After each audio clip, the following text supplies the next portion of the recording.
আমি কৃতজ্ঞ আমাদের স্টেজে যারা রয়েছে, যে সমস্ত রয়েছে, সক্রিয়তা নিজ ফিল্ডে তারা সাপ ছেড়ে গিয়েছে।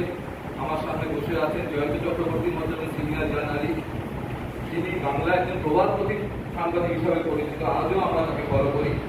রয়েছে আমার সমস্ত সাংবাদিক বন্ধুরা এবং প্রেসরা। আজকে আমরা যে বিষয়ে উপস্থিত হয়েছি, যাকে সামনে রেখে সেটা কৌশলী বললেন। দীর্ঘ 2 মাস আমি স্যারের সঙ্গে ছিলাম, স্যারের সমস্ত বিষয়ে আমি ইনভলভ ছিলাম।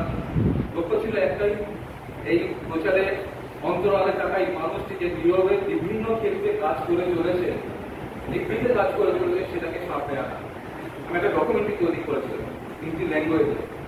প্রায় 2 মাস স্যারের সঙ্গে ছিলাম, স্যারের প্রতিটি ক্ষণের সঙ্গী ছিলাম আমি। সেই সময় আমি দেখেছি স্যারের মূলত রাজস্থানবাসী হলেও লাস্ট 155 বছর কিন্তু স্যার এবং তার আগের প্রজন্মরা কিন্তু এই বাংলায় পশ্চিম বর্ধমানে বুকে তাদের সবকিছু।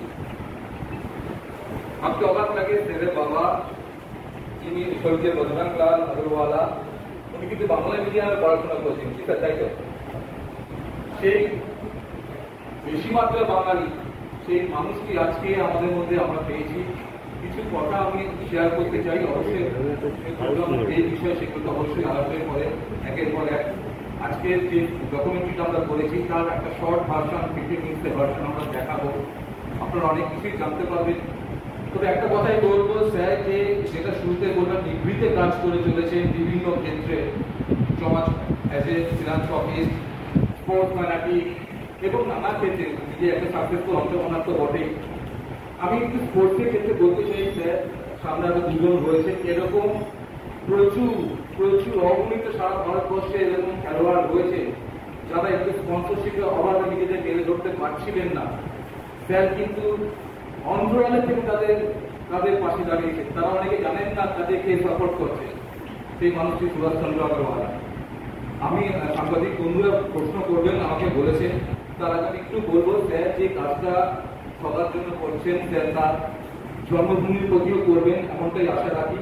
বেশি কথা নয়, প্রোগ্রামটা শুরু হয়ে গিয়েছে। আরো অনেকেই আসার কথা, আজকে অসম্ভব রাস্তায় যান, বিভিন্ন জন আমাকে ফোন করে জানাচ্ছে। তবে প্রোগ্রাম তো শুরু করতেই হবে, আমরা 8 ঘন্টা প্রোগ্রামটা শুরু করে এমনি অলরেডি ডে। তো কোথাও লিখে বলবো, কোথাও এবার আমরা সরাসরি ডকুমেন্টারি চলে যাই, তারপর ইন্টারেক্টিভ সেশন করা হবে।